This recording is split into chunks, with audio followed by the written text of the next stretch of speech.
Hi everybody, this is Karak with ACG. Normally I like to go through and look at some trailers, and with Fallout 4 being announced and them really showing some of the new stuff, I figured we're going to do a sort of a walking the walk and just sort of look at what happened and what they showed. The first thing I have to say, I was blown away by Whisker Tech, as I like to call it, which is their really high resolution, total change to the facial structure and just the overall way that the characters' faces are showing up in Fallout 4 compared to Fallout 3. Now, if you'll notice, both of the characters do have an issue with the glazed look in their eye. That's because they just don't have the right glossy texture pass on the eyes to give it what you would consider it a milky look. See, it's got the shining look. You can see the shine in the reflection.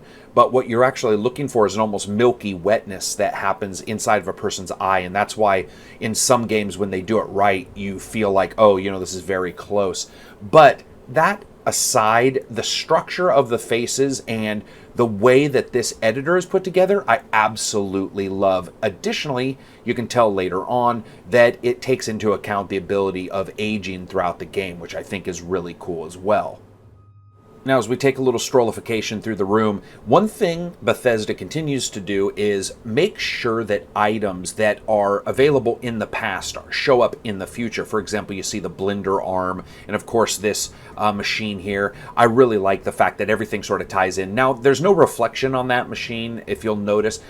It's just sort of a glossy inner reflection on the surface of that machine. I was sort of surprised that it didn't have a chrome-like finish to it. It just was sort of mapped from the texture and didn't show the character. Also love all the pictures on the walls and everything. There's a lily pad picture in here, and I know it means something. I just can't remember what it means or what it alludes to. If somebody can remember, post in the comments. Now, I really liked this discussion. It does have an overall look, as multiple people said during the event and in different comment streams. It has maybe a pastel, surreal look, almost like the XCOM video games do in their cutscenes. And I like it because it won't always look like that. The other part of Fallout 4, when you go out later on, won't look like that. But this particular time, I like that look to it. And also I've noticed that with that character's face, you're actually seeing smile lines move. You're seeing wrinkles, crow's feet.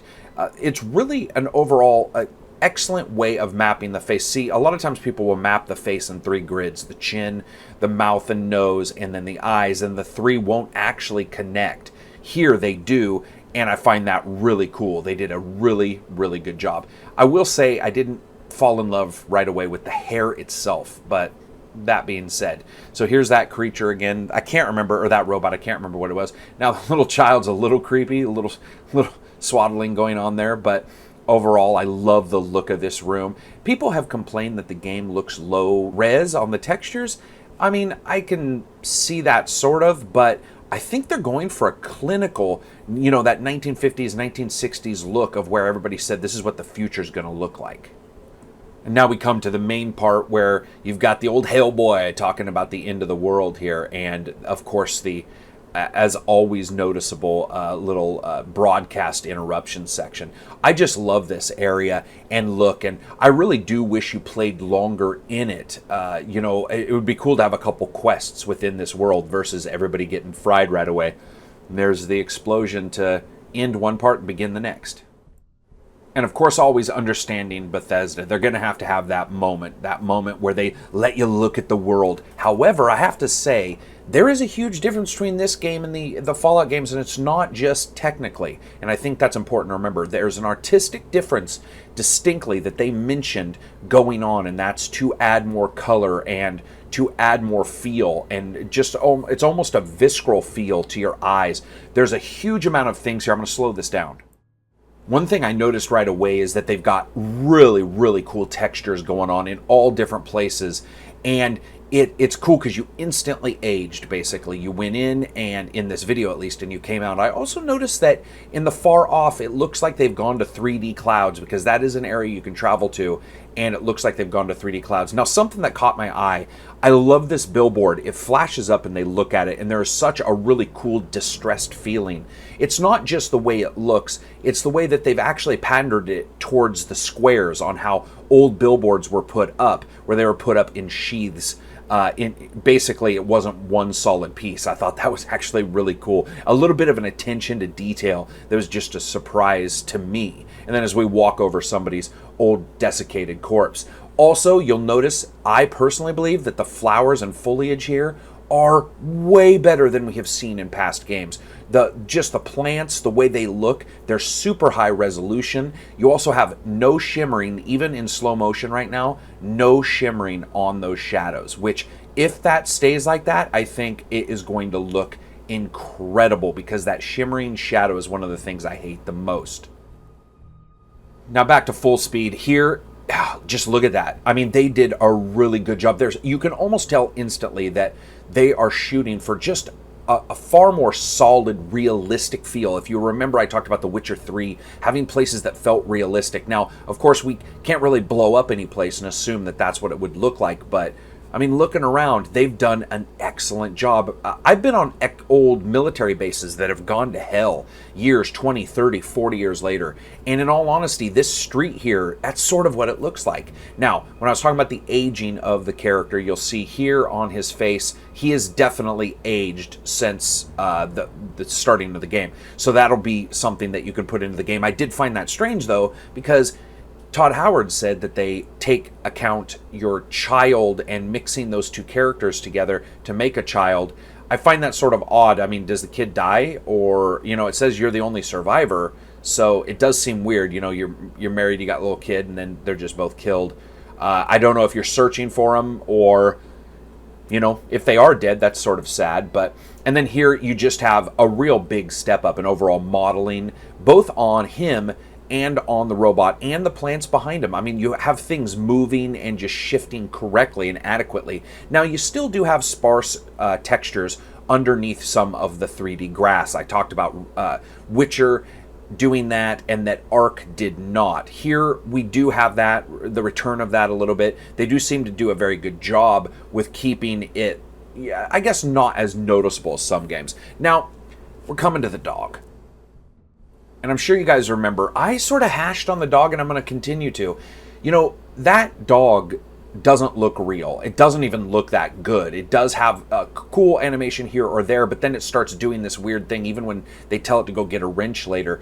If it's going to be a major character, of course we know Bethesda isn't the best at modeling and doing animation, but man, I really do wish that dog looked more realistic. I think that would do a whole hell of a lot to really capture that dog-human relationship and make it connect a little bit better for some people. Now, will it stop me from wanting to keep the dog alive and all that? Of course not. I just feel that, dang, like that fur, it's that doesn't look a giant step up better than the previous games. And of course, we see here momentarily the return of Vats.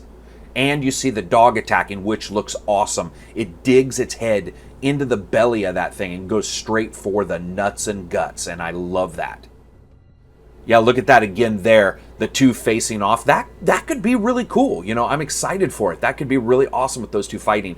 And the moment you kill it, the AI seems to be smart and turns around and looks for other game. And I love the dog. If you see here the sniffing and the lowering the nose down, that's probably indicating that you have some stuff that you can have it search for. And here they're just showing, Todd Howard was like, we're going to show you guys some various places.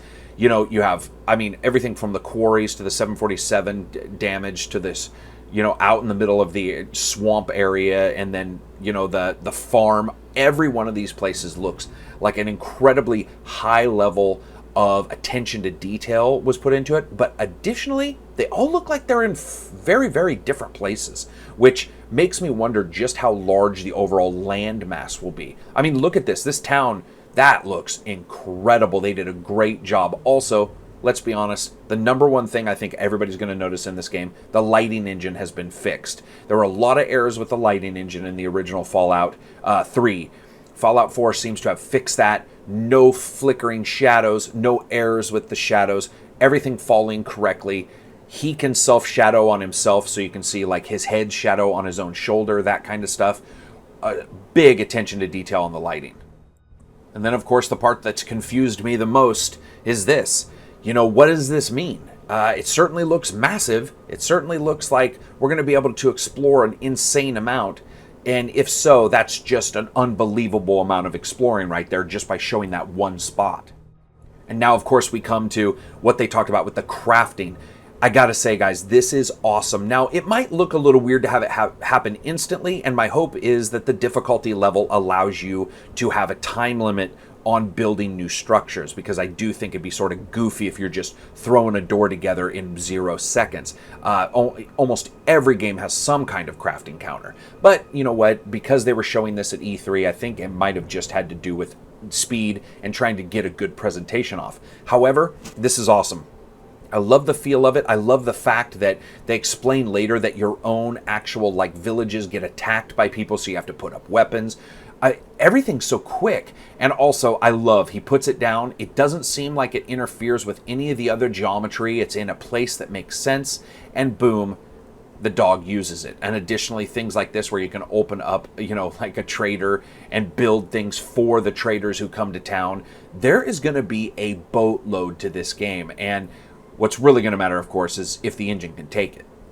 Now, I'm going to be honest. At first, he talked about the lighting, and he said, oh, you can hook up the lighting to the generator, and the generator to this, and blah, blah, blah, and you can do this and this, and I did not think anything of it. And I couldn't figure out why they sort of made a big deal about it in this presentation until later, when you notice that somebody has made a sign on a house that says something like die, I believe. And that, it dawned on me, the ability to like make billboards and electrical stuff in that way. It really, at first, you were just like, oh, okay, it's just some bunkers, or I'm sorry, some turrets, and it's not really going to do anything special aside from the defense. To see that makes you, it's so funny. Bethesda did a really good job of the presentation because it caused people to all go, oh, I see. Like, I see something I could do. And of course, here it's just showing the different defenses. And of course, unfortunately, also, it shows that the animation and some of the issues with damage that has occurred in all Bethesda games still rears its ugly head here. Now, here you're going to see that light. You got that sign right there, like a sideways cross. And then they show all these different places you can update. Now, if you listen closely, you can't update everywhere. So make sure you remember that. You absolutely cannot update everywhere. There are places. But I love that you're near the water finally, near the ocean, it sounds. And die. There we go. What a great idea. What a smart thing for them to do, to show that to people so that they could sort of get an idea. And then that right there. That was absolutely hyper intelligent way to show off a game. And then lastly, for a moment, I think that their idea of making everything worthwhile in the world to collect versus just sell was a really good point. I think that Ark as a game, I've told you guys again and again and again, makes you feel like you're not quite sure if you want to use an item on one thing because it's always usable on something else. Well, here in this game, in Fallout, with that customization, I mean, pretty soon they're going to go super fast in this video and they're going to show all these custom guns. And guys, I have to say, that lit my fire. I mean, I quite literally was sitting here just going like, oh my God, that is so awesome. And it also makes you feel like items are not just to be sold right away. There's an almost duplicitous like feeling of items within a lot of these worlds where it seems like, oh, everything, there's stuff everywhere, and I bet you I can use it on everything, and you almost never can. It almost just becomes a way for you to gain extra credits, extra money. And here, it really does look like the person who has 10,000 credits may not be better off than the person who didn't get 10,000 credits, but ended up making himself a gun with some fucking saw blades on the end. I mean, look at that thing. That, to me, shows a really cool attention to detail. And it also shows a tiny bit of a growth factor on Bethesda's part, because they didn't go just the standard route of you can buy upgrades. They were like, no, things can make upgrades, and they don't just have to be the same thing. Multiple different combinations can make the same thing because it makes sense in some way in the world for these 2 items, these 4 items, to make a scope or a clip. It's just amazing. And the ability to upgrade your power armor. The one thing I don't like about that is I don't like that armor. I never have. I hope you can upgrade any of your armor no matter what. So that's it for me. If you liked the video, hit like. If you disliked it, hit dislike. I have to say I was pretty impressed, you know. So if you were or weren't, go ahead and post something in the comments. Peace out.